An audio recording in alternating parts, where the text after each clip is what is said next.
Hey, I'm Dan Lorenzo. And I'm Johnny Kelly from Patriarchs in Black. You're watching, and you're watching the Heavy Galaxy Show.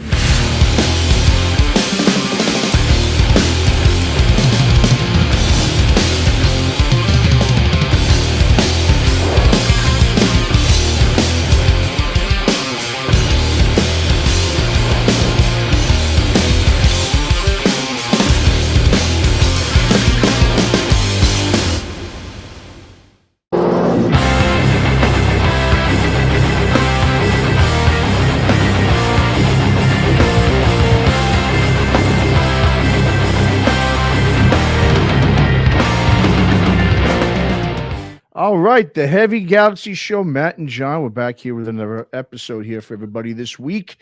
And today we'd like to welcome from Heavy Rock Champs, Howling Giant. We've got drummer Zach joining us, as well as bassist Sebastian. What's going on, guys? How you doing? What's up, man? Doing great. Fantastic, man. Well, thank you guys for coming on. Before, obviously, today's a day that the great sophomore album Glass Future just came out today, October 27th. We're to get to that here in just a minute, but before we do, I just wanted to say on behalf of obviously John and myself here, man, we're really sorry to hear what happened to you guys on tour. I mean, what's happening to a lot of bands across the globe right now. You guys obviously got robbed while you were in Italy. Like I said, it's happening everywhere. It's happening here a lot in the States as well. So I mean, everything all good now with you guys in terms of what you need now to continue touring from here on in? What's going on with that? Yeah, thankfully, we've, it was a tough situation at first. And when you're on the road like that,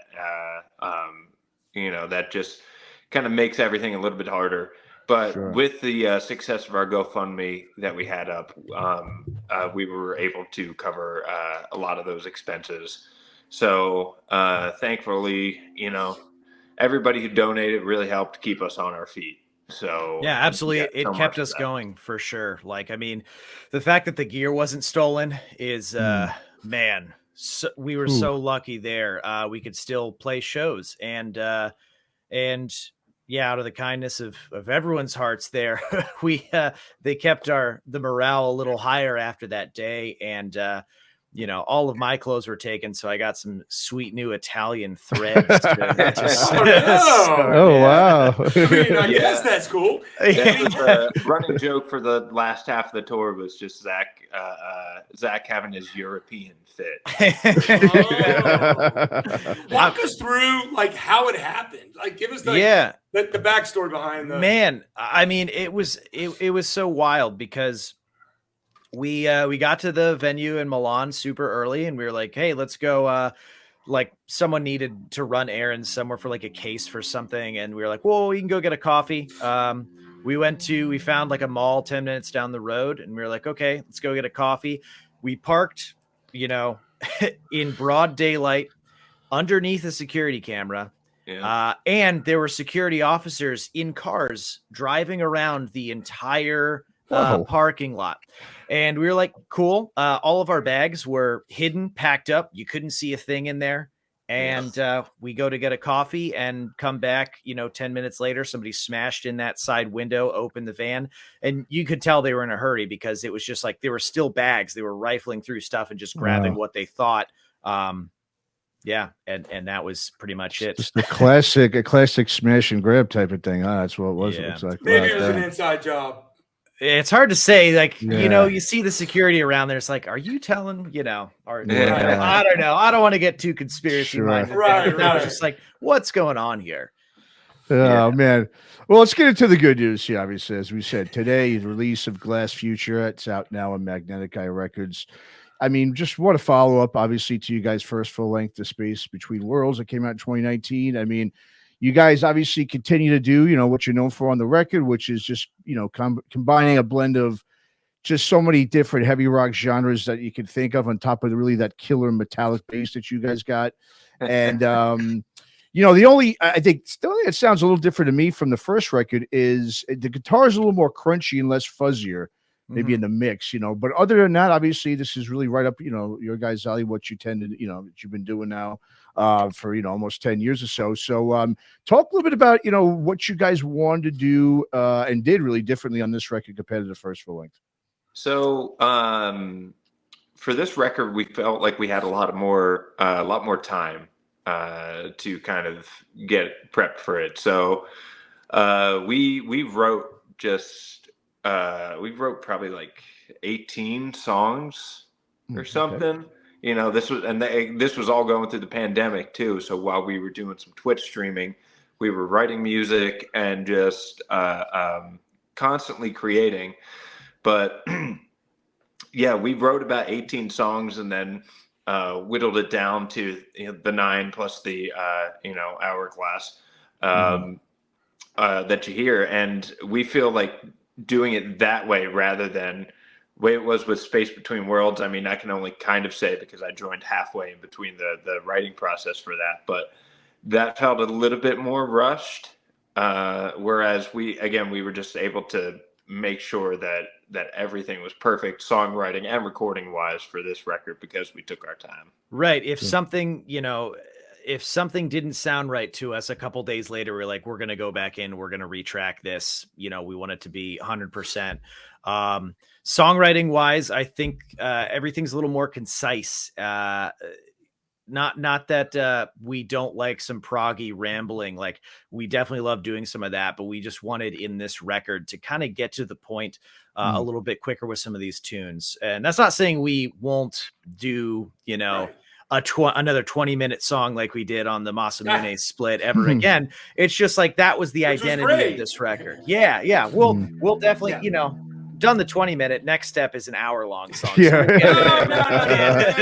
No. For some of us ADHD people, that's tough. I went a year without listening to St. Karloff's 45-minute one. So and then finally listened to it when they driving around. I was like, all right, it's pretty good. It's an adventure. But you guys actually have 3 full lengths, if I'm not mistaken, and then a number of EPs as well, right?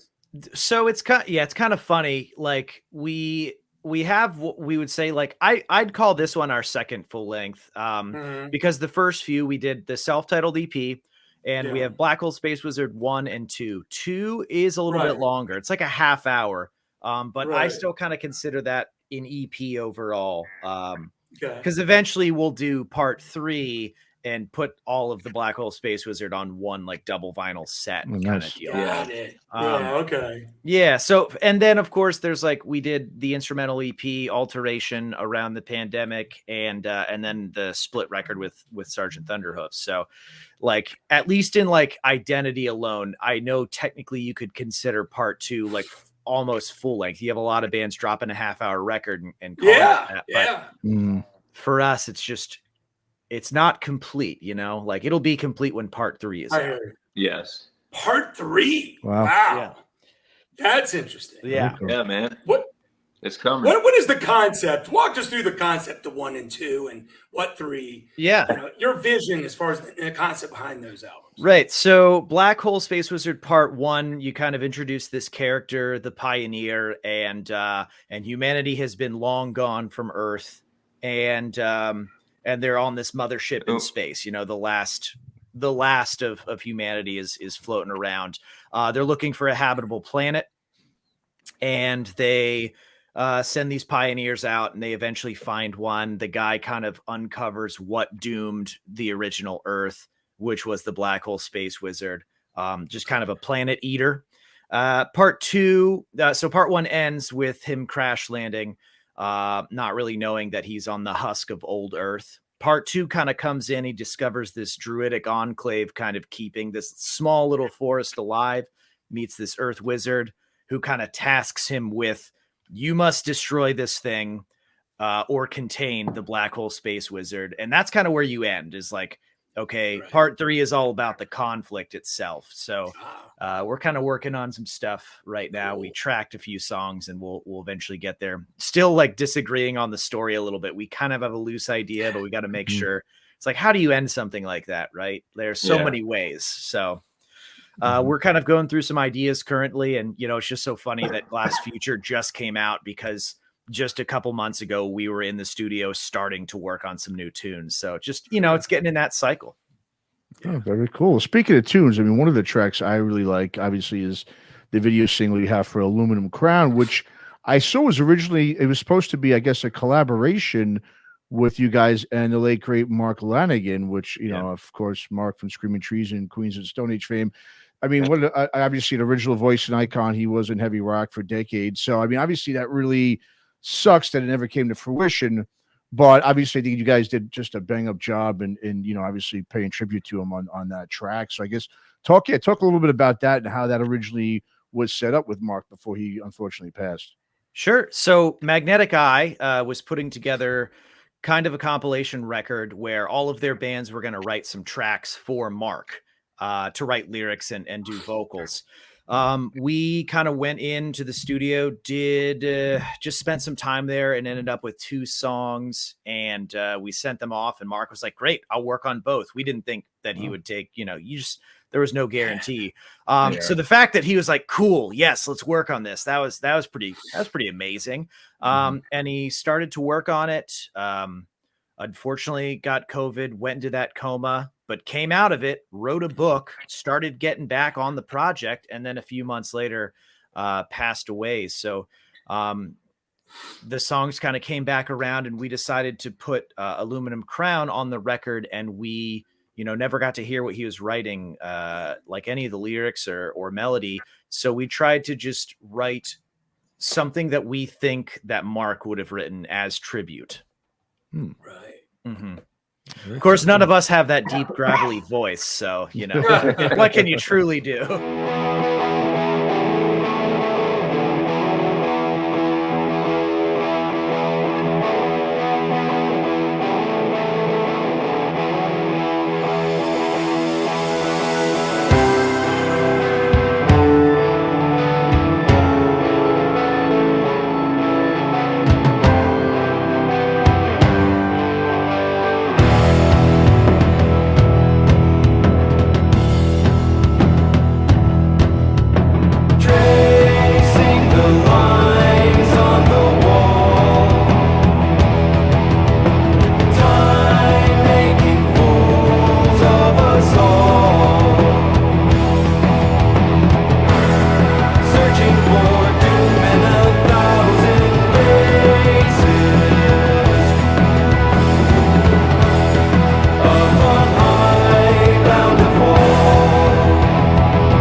And then Sebastian, you know what's interesting, obviously, about you. obviously now, being in the fold, like you said, you were talking about earlier, you were halfway through the writing process in the first record. So this marks your first, full length in total with the band. And also, I don't know if a lot of people know, you're obviously the son of a legendary musician himself, Peter Baltes from the great Accept. Yes, sir. The German Threshers. I mean, obviously legendary band. So, I mean, how did you wind up connecting, with these guys for, in the band some years ago? How did that happen? Well, so I came to Nashville in 2011. I came down here for school, and just kind of ended up staying. My parents moved down here because my dad was pretty much based out of Nashville. Yeah, Wolf was there, right? Yeah. Yeah. So, they were doing a bunch of stuff, and I just was going to school and playing through some local bands that I was just I was kind of spreading myself into a little bit of everything. So I played like glam rock, I played like pop, like Foo Fighters stuff. I did like almost butt rock, you could say, kind of Nickelback kind of stuff. And it was all fun, and I was working at a bar, and one night or a couple nights, Tom would come in, and he had mentioned that he needed a bass player. And I had just left a band at that point. And so I was looking for something, and I just had one rehearsal with these guys, and it just shut off. So yeah. Very cool. That's really cool. How is the Nashville scene when it comes to, hard, heavy rock, stoner rock, heavy psych, that our kind of realm? It is still very underground here, because the obviously the country music industry is just kind of dominating. That's what all the tourists come to see. But there is definitely a growing rock scene in Nashville. And especially a psychedelic scene. I mean, biggest example is probably All Them Witches right now. And they're just, obviously they've blown up. That's a very sort of East Nashville kind of sound.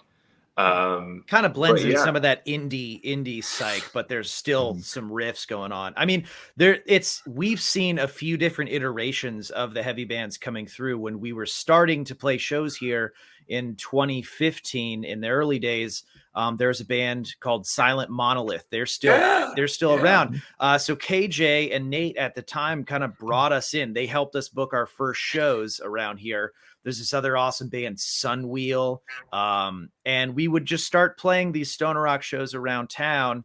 And a lot of these bands dissolved. Silent Monolith, KJ kept that going. They have a new lineup, and they're out hitting the road a lot more these days, which is great because they're badass. They're really good. I filled in on drums for a little while for them too, so that's always fun. I played some double shows, little this, little that, and that song "Fucker with the Fu Manchu." What a song that is. That's fun. It's hard not to like rush that one because you're like, yeah, let's go, yeah.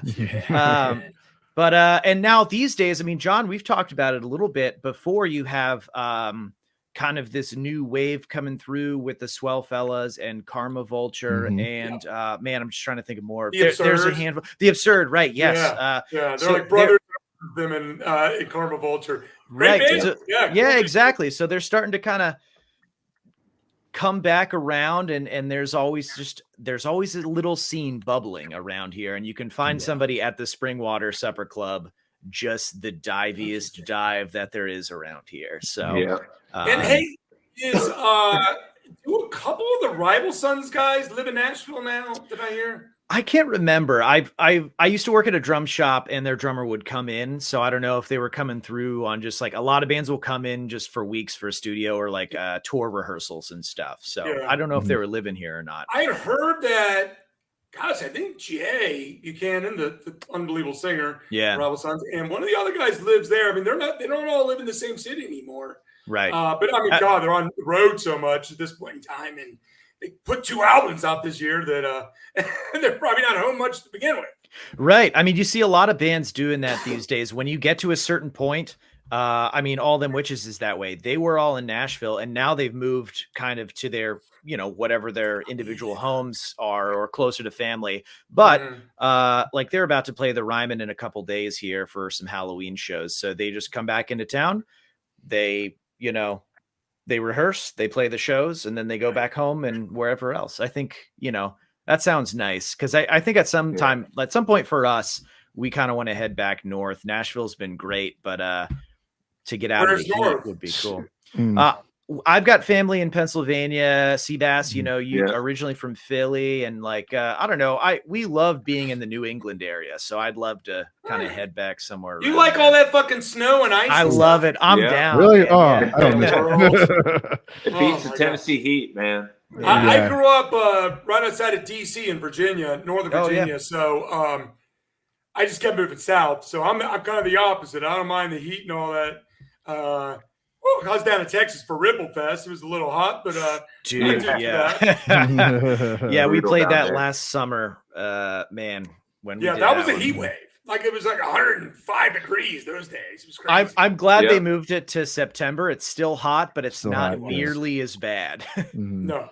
And Nashville's just becoming. I mean, everyone's just moving there. I mean, everyone's transplanting musicians. I think it doesn't matter what genre people are playing. It's just become almost like the new LA because it's cheaper. You don't have the taxes and all that stuff that you have out in California. So it's just I mean, Nashville really is the hot spot now. So but it is so cool to see a rock scene burgeoning from there instead of it just being country and what have you. But but that's really cool. Yeah, very cool.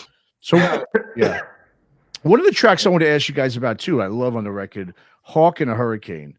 That is such a, I mean, I think that's probably my top track on the record. I love it. I love the guitar licks in it. And it's a special. Talk a little bit about what that song is and what it's about. Like I said, overall, I thought that's a fantastic song you guys put together. Yeah. So that opening riff, I remember Tom came to the practice room with, and we were trying to figure out, what to do with it. That was some pandemic writing when we were getting all that together. And,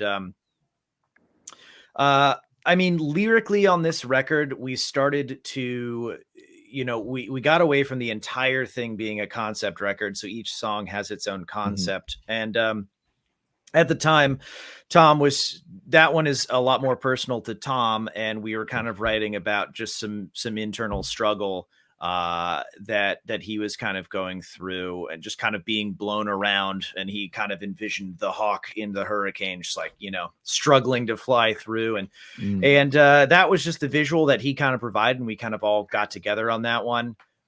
Musically, it was really cool to, I don't know, we really got to open up on some of those sections, melodically, and then what I call like the little riff that keeps coming back, I call our Kansas riff because I got to slam some cowbell on it. We were like, nice. It is total Kansas. Yeah.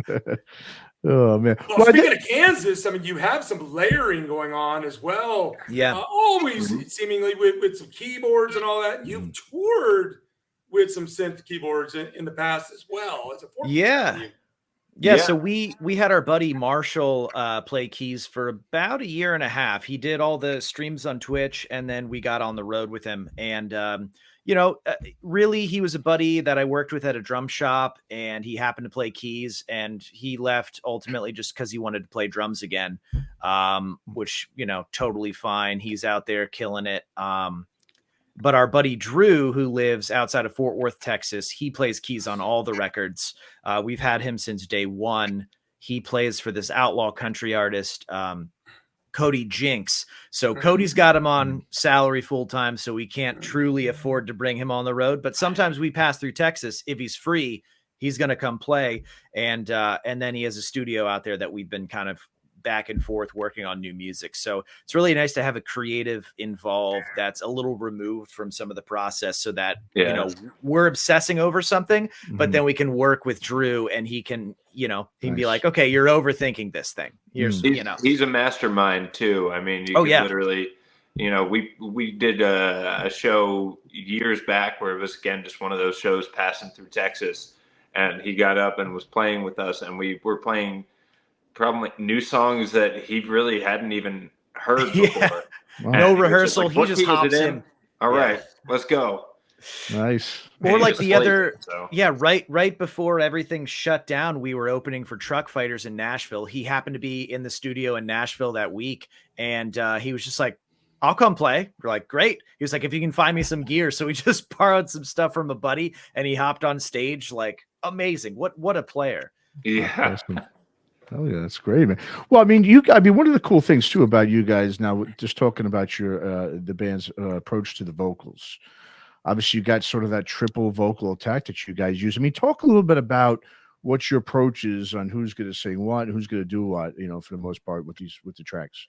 Yeah. So way back in the day, pre-Seabass, our bassist at the time, Roger, did a lot of the kind of harsher yells and harmonizing all of the stuff that Tom kind of usually does. And as he left, we realized it was hard to get a bass player to fill in and do all the vocal harmonies. Okay, it's easier to get somebody who can just learn the bass parts. So I had to kind of start picking that up. So I would sit there with Tom, learn all the parts, and I'd just be playing drums super slow or air drums so I could figure out how to separate the rhythm from the rest of my body. Yeah, it's tough, man. Yeah. Weird. And eventually just kept practicing and we kind of got through the space between worlds, and a lot of those vocal parts, at least on the harmony front for me, I'm playing catch up on singing. So we kept the harmonies fairly simple. And then really with Glass Future is when we were able to develop a lot more. There's a lot more kind of counterpoint. The song Glass Future itself, there's a lot of interplay between Tom and I, and just trying to write more like that. So that's just the natural progression of where we're headed vocally, is like try to get everybody to sing more. And it's really fun. None of us saw ourselves as vocalists, and there's something nice about everybody being able to pitch in, because then I don't know, you can kind of hide a little bit more. The spotlight's never truly on somebody. But yeah, usually Tom, we'll write for Tom singing lead parts, and then we'll kind of adapt as we go. And who knows how that develops down the road. But the goal is to have every member pitching in some way, because I think you get different textures from different voices, and the just gives you more options. You can have more unique songs and way more potential to just try a bunch of stuff. Yeah. Speaking of trying like stuff, your cover of Rooster just might be many of our favorite ever. I mean, it really literally blew so many of us away. I remember being on the Doomed and Stone show. Me and Billy were doing it, and we were just both just taken aback, like we just couldn't believe the reimagined aspect of what you did. I mean, walk us through how that came about, the song, and then what you do. So that one was super fun. Is part of the Magnetic Eye Redux series that they do. They did one for Dirt, and then they do the accompanying like best of records as well. And they hit us up to do it. I forget which song we were originally thinking about doing. I wanted to do Wood, I think, right? Didn't like you and I started working on that. Yeah, we wanted to do that at first, and then they were just basically like, you could choose any song that you want to do, but you're doing Rooster. So we were kind of like, oh, okay. So we didn't really know, well, I guess we had like a slight, vision of what we want to do with it, but really it was just like time spent in the room, just jamming and seeing how we can make it like our own thing, right? Rather than just a straight up Alice in Chains cover. Well, and that's kind of been the thing when we work on covers in the past. It's like the first Redux record we did was for the Pink Floyd accompanying best of, and we chose Matilda Mother. And we were just like, we want a weird one that we can chop up and screw up. And like, if you're going to do a cover, let's make it sound like us. Let's pay tribute. But what's the point in playing the song note for note?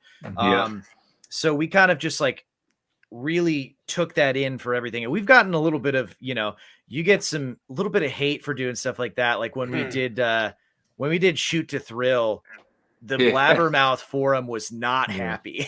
They're never happy. So that is true. Yeah. That's funny. Yeah. Well, one of the things I've noticed with you guys since I, started listening to you and following you guys is you guys are really just the ultimate road dogs, man. You're road warriors. You guys are always out touring, just nonstop. And like I said, obviously these days, really to obviously build up your fan base and just get everything out there, you have to do what you guys are doing, which is just keep it at it and pushing and just keep going. I mean, at the same time, though, it's got to be absolutely exhausting. You know what I mean? So, talk a little bit about, talk a little bit about how you really balance, touring, but at the same time, to where the point where you're not really over, I guess, indulging yourself with the touring, because like I said, it's sort of a balance you have to do to really keep it fresh and not really burn yourselves out, So we do make sure that we have breaks in between tours. Okay. And we have we're lucky enough that we all live super close, so that like those breaks can, we could still be rehearsing and everything. But you do have to like take care of yourself, because when you're out on tour, it's it's a lot. It takes a toll on your body, and when you're doing that every single night, you have to make sure that you have some time for rest and relaxation to get back at it. You had COVID when you all came to Vegas. It's like a day or two before Psycho. We had to cancel. We had to cancel the date. So the original plan is we were touring out to do Psycho, and our keyboard player, the guy who's playing with us, got COVID, so we had to turn around. We went home. Somehow I didn't get it. Somehow, like, everyone's quarantine ended basically right before a couple days before our slot at Psycho. So we ended up flying them out like last minute. It was like, okay, everyone's clear, everyone's testing negative. Great, let's get out and play the thing. Yeah. So, but last year you had a show with the guy from CKY, I believe. Right. Yeah. So it was a 2-piece. Right. That was, Seabass had a concussion for a night or two there. That was, I regret, I regret my actions, but it was still a nice, relaxing night in the hotel while these guys were doing all the hard work loading the gear in and out. So of course, the worst load in and setup of that whole tour was the night where we don't have Sebastian. Tom and I are just cursing under our breath. It's like, come on, man. From the back alley and all that. Our boy was hurting, though. So at the same time, it's like, okay, we got to make sure that he can continue after this. So yeah. Oh, man. That was one hell of a night.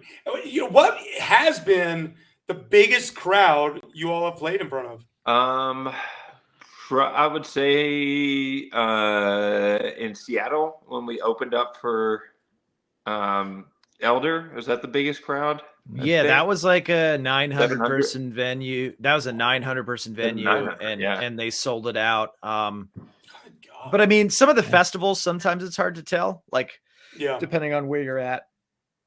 Like one of the funny ones, we played the pool party at Psycho one of the years, and it was at like 3 p.m. in August, and we could tell people were there because that one was sold out as well, but no one was willing to set foot in the sun. So there's like the shade from a single palm tree, and people are lined up in the shade following it as it goes, or the first 3 rows. But you finish your song, you're like, are people enjoying? And you hear everybody in like the cabanas and stuff. So, you know.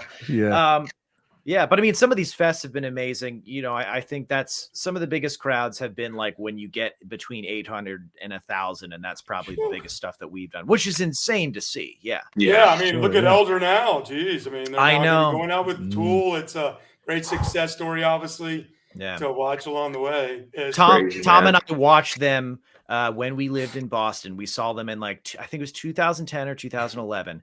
We went to O'Brien's Pub. It was Tom and I and 8 other people, Wow. and then here we are.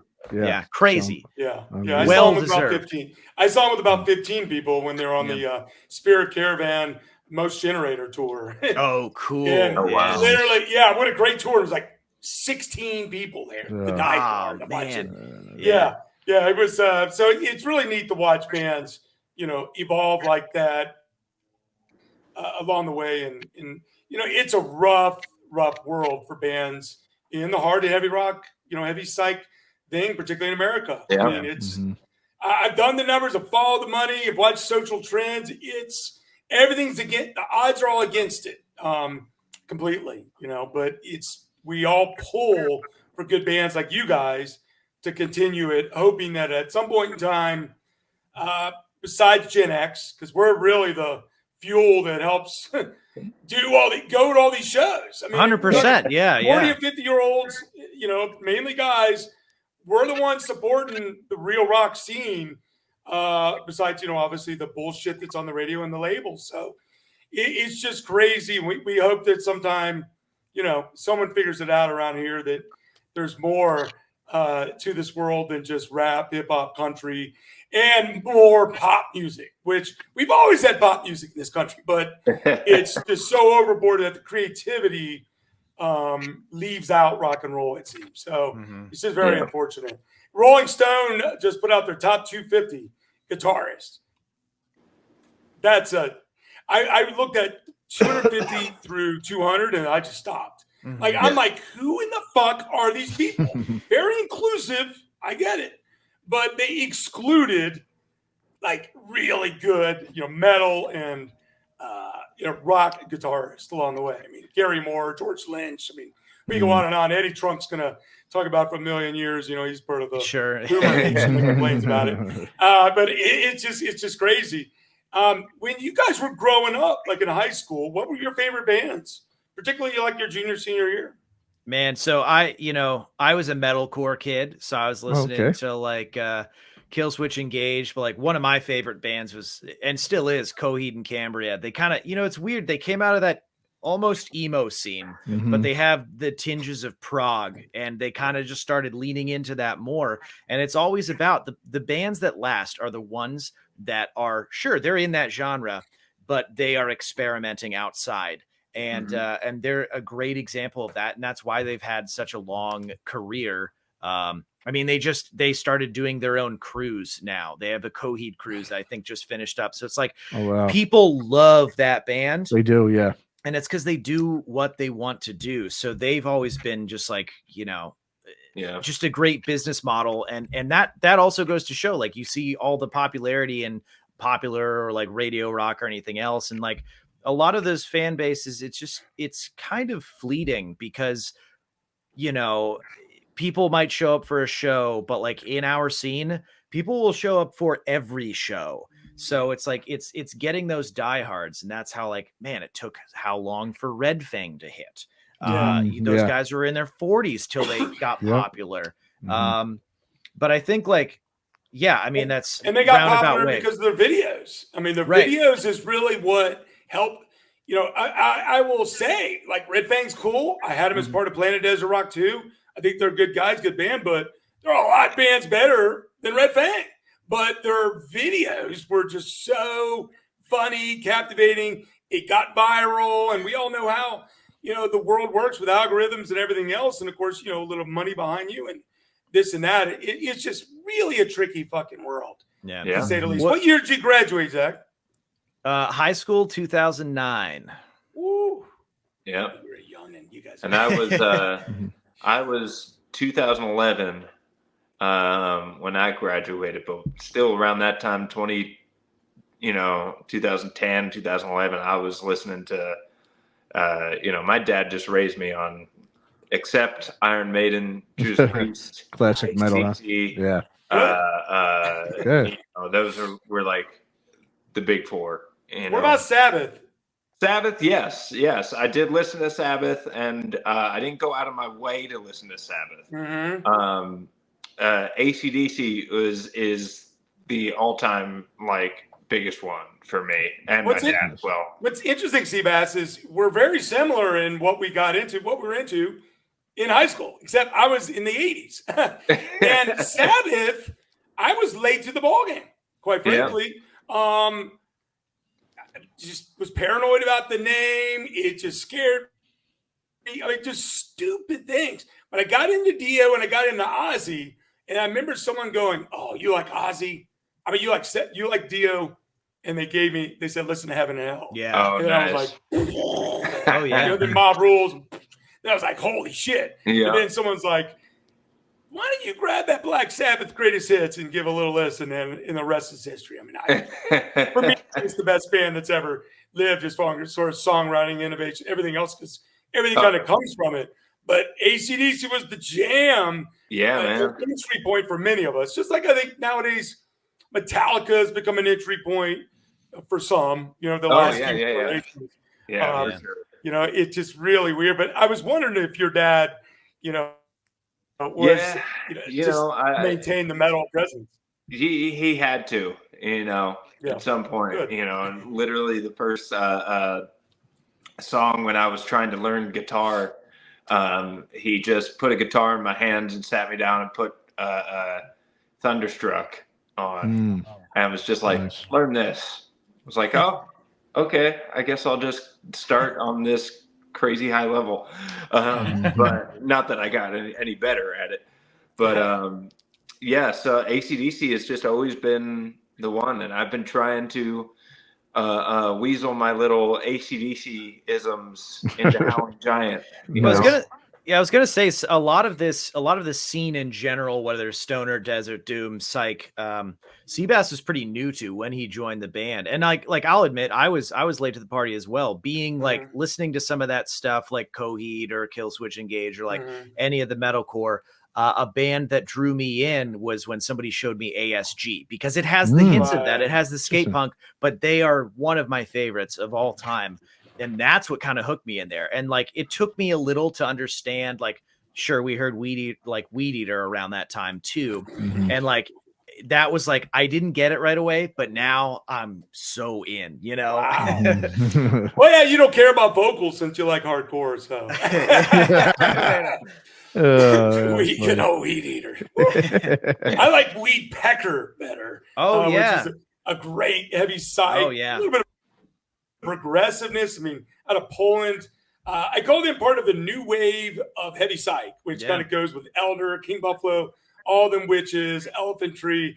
I think that scene is really, I think, helping grow things because it's a little more accessible, you know, easier for people to take in. It's not as heavy or what someone would say cliche, which I'm perfectly fine with straightforward heavy rock. Butt rock, as someone mentioned earlier, I had my time where I liked Nickelback and all that. That was when I didn't know what was out there besides radio. And that's what we face in America, quite frankly, is that. Even still for Gen Xers, some will never leave, and they will be negative till the very end and go, man, it just doesn't compare. And I'm like, it's not a competition, asshole. That doesn't get me very far, but yeah.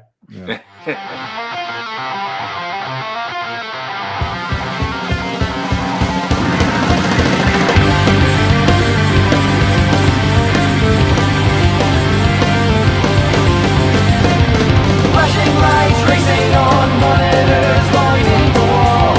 Something is coming down, burning through the atmosphere. Reactions too slow. Shattered wing, shattered shield, no way to stop the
Well, as I was saying earlier, you guys are road warriors here, and so obviously you guys are gearing up now for the Glass Future album release tour. You got obviously some dates with Restless Spirit and some dates with Black Tusk. So talk a little bit about the tour. Obviously, it starts, as everyone can see right there, on next month on the 3rd, just next week, in Atlanta. So talk a little bit about the tour and also linking up with both of those bands, which, I mean, Restless Spirit's one of the really, really up and coming new bands that we're seeing in the scene as well. Yeah, so Restless Spirit, label mates through Magnetic Eye. We did some dates with them in March, and it was only I think a week or a week and a half with them. We were like, we got to do some more. So yeah, just as soon as we had an opportunity to hit the road back here, we were like, okay, let's get those guys. And then our booker Jake actually works with Black Tusk as well, and he was like, do you want to link up for some of that? We did a week with them in May last year. And I was like, of course we'll play with Black Tusk. They rule. Yeah. So yeah, just kind of bouncing around a little bit. There's going to be a lot more tour dates down the road, but we kind of cut off around the holidays around here. Everyone's driving home to see families and everything else. So, we kind of only had about a 2.5 week time frame to hit a lot of these spots. So we kind of just prioritized a few areas, stuck down south so we don't have to deal with any winter driving. And then as soon as, end of February, March hits, we're going to do our best to hit all the other markets in the US, New England, do a full West Coast tour, and everything in between. So we are working on that currently, but we are stoked to hit the road and hit these dates here soon. Absolutely, man. Fantastic. That's real cool. I'll try to give the heads up to some of my buddies over in Wilmington. Dude, Wilmington rules. Every time we're in the area, we're like, we gotta go play Reggie's. Like, it's the spot. It's my favorite city. I went to college at East Carolina University, which is in North Carolina, in the eastern part of the state. And Wilmington's my favorite city because it's a city, but it has beaches. And it's got old school downtown, and it's decent sized city, but not small. And North Carolina people are nice regardless. So I went to high school in North Carolina in Fayetteville. My dad was stationed at Bragg, so old Fayetteville. So I had a lot of friends go out there to school. So we got buddies all throughout North Carolina. It's nice to go back. Plus, again, you do have ASG and Weed Eater and Toke based out of there. So we've not seen Tim in a long time since the accident, and I think we're gonna reconnect with him that weekend, and that's gonna be amazing. It's I'm so glad he's making the recovery that he is. It's truly amazing. So it's going to be good to see him again and everybody else around there. Well, hopefully you set up something for out in Vegas on the West Coast. Have you guys give me a buzz. I don't do a lot of shows, but for you guys, I would. Awesome. For sure. If not, I'm happy to just support whoever books it. So I've gotten to that point this year. I went on 2 shows, and I literally will help and post the show and invite people, and I'll even play DJ for the night. Heck yeah. On a lot of the shows, which is, instead of surprise music happening or no one even giving a shit. So thank you guys so much. I mean, Zach, we go way back. We've known each other for years a bit now. Yeah. It seems like. And Seaback's always good to catch up with you too there, brother. Yeah, and, we really appreciate you coming on the Heavy Galaxy show, and we wish you good luck on the tour. And we love the album. Excellent! Thank you guys. Fantastic. So glad you're enjoying it. Yeah. So just guys, let the viewers and listeners know where they can go pick up the record and just where they can keep up with you guys. So all the social media is pretty easy. We're just Howling Giant. If you type it in, it pops up. Luckily we've got the search engine optimization down, of course. Bandcamp, Howling Giant at bandcamp.com. Magnetic Eye put out the record. So the Speaker Store, SPKR, they have all of that. Also on the road, we're going to have a lot of vinyl and all that good stuff. We got our hot sauce. We got our coffee. We got all the good stuff. So we're going to plan to hit as many cities as we can next year, and we'll be able to sell you some hot sauce or some coffee alongside the record here. Oh, yeah.